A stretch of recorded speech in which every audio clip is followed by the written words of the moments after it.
everybody, and welcome to another week of Dodgers Latest. First of all, I just want to thank everyone for helping the channel grow here on YouTube. Every day, more subscribers. We thank you. Let's keep it going. Let's keep it growing. A great community we have here. We listen and read all the comments, try to respond to as many as you can. Dodgers Latest every day right here on our YouTube channel. Thank you so much for subscribing, and let's keep that going. You can always hit me up, of course, on X and on Instagram at JRod Show. That's JRod Show on X and Instagram. All right, Dodgers starting this big haul of games. We'll get into that. Win 2 out of 3 in Atlanta, and it's kind of the big news from the weekend. Well, Yoshinobu Yamamoto, right? Yoshinobu ends up 6 shutout innings on Friday night, lowers that ERA to a minuscule 0.90.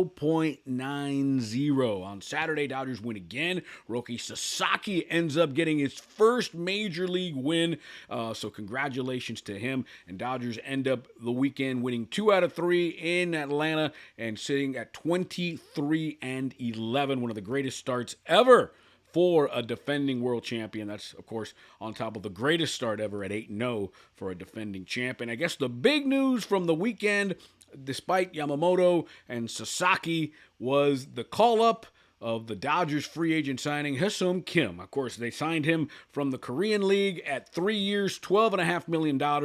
They've kept him in the minor leagues for a couple of reasons. You know, he's a shortstop, second baseman. They haven't really been convinced about his swing translating to the big league level, and they want to get him reps. They want to keep him playing every day. Doesn't do him any good to be on the Dodgers big league roster and sitting on the bench. But when Tommy Edman went down with an ankle injury, it was a good opportunity to call him up. Chris Taylor got the start at second base. He got in as a defensive replacement on Saturday. But if you saw last night's game, the one great thing about that loss was what Ha-Seong Kim did in that ninth inning. They brought him in as a pinch runner.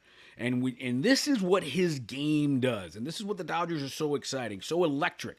He steals second base and moves to third on a wild pitch. That pressure, that is old school kind of Tommy Lasorda baseball, putting pressure on the defense. The stolen base is kind of a lost art, and that's what Ha-Seong Kim brings. Now, it'll be interesting to see what they do, because obviously Dave Roberts has already said that Kim will be here as long as Tommy Edmonds cannot play, and Edmonds on the 10-day injured list with a hurt ankle.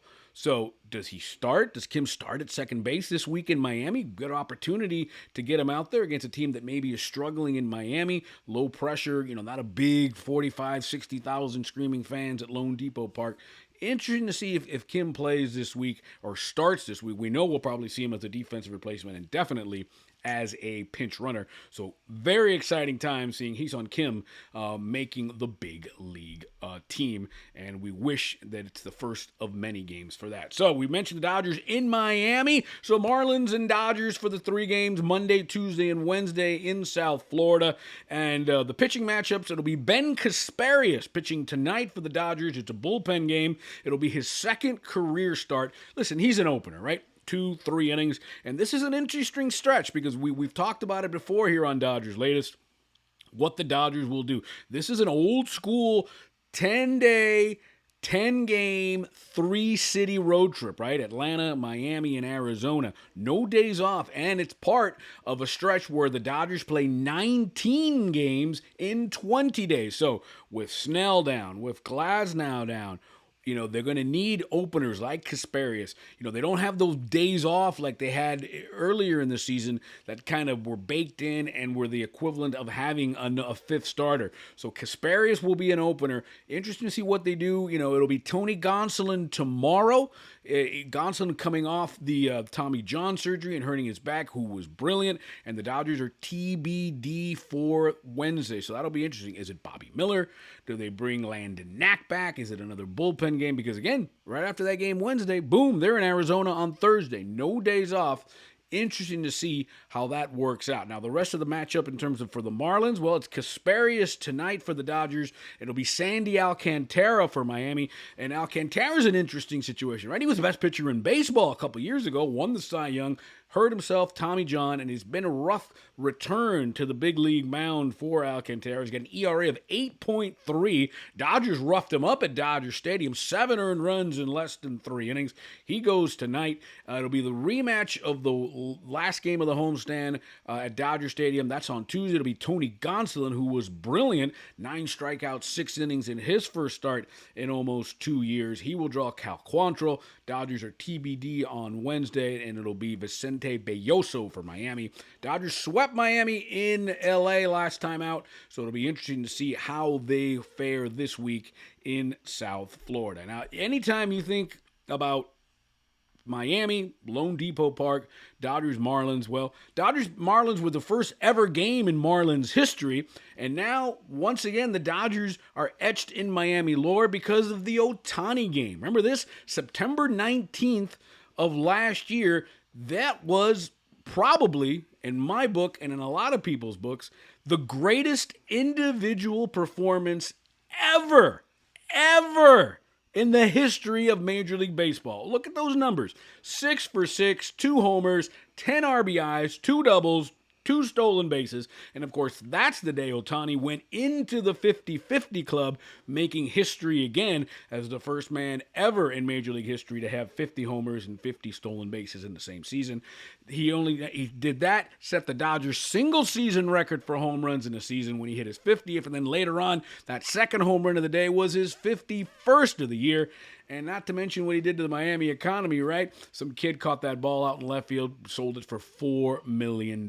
So that Ohtani game, September 19th, 2024, will always live in Miami City history, Marlins history, and of course, Dodger history and Major League history. Maybe Ohtani can relive some of that this week in South Florida. And finally, speaking of making memories, what about Dalton Rushing? You know, it's funny, Oklahoma City, where the Dodgers AAA team is getting, the baseball team is getting almost as much run on a national level as the NBA Oklahoma City Thunder trying to get to the NBA Finals, right? Dodgers have been, Clayton Kershaw's been down there, rehab starts, what are they going to do with Husam Kim, James Outman? Oklahoma City's been in the news so much that it feels like they're taking some of the shine away from the NBA team, right? Well, once again, we're talking about Oklahoma City and the Comets. Well, Dalton Rushing is the Dodgers' number 2 prospect, and the big news was he started in left field on Sunday. Now, he played 31 games in left field last year, but Dalton Rushing, beyond being the Dodgers' number 2 prospect, is a catcher. Well, the Dodgers have Will Smith signed till 2033. Well, maybe he can play first base. Well, the Dodgers have Freddie Freeman until 2027. Well, Dalton Rushing, by all accounts, his bat is big league ready. Maybe he can't DH because Ohtani's there. So where do you put a guy who's pretty much big league ready and doesn't have a position? So they're trying to find one for him, and he's been playing left field. Obviously, we know about the struggles of Michael Conforto. So will Dalton Rushing be ready, getting those reps, and will we see him in a Dodger uniform for good this season? The one thing the Dodgers do have is now they have potential trade bait, right? Because if you hate to trade your number 2 prospect, but if he's log jammed and he can't find a position and he's hitting over 300 like he is down in the minor leagues and he's ready to go, maybe you can flip him for that one arm. Remember, Glasnow's not ready, Snell's not ready. Dodgers are struggling to get that starting pitching. Maybe he can help you down the stretch and get that big name starter to try to get that 9th championship in Dodger history. We certainly hope Dalton Rushing is doing it in Dodger blue. But if he can help the organization that way by getting somebody that can help, we'll take that too. Listen, always happy you're with us here on Dodgers Latest. We'll be back tomorrow, tell you how the night went with the Dodgers and the Marlins. Subscribe, like, comment on our YouTube channel, Dodgers Latest. Always appreciate it. And remember, it's always time for Dodger baseball right here on Dodgers Latest.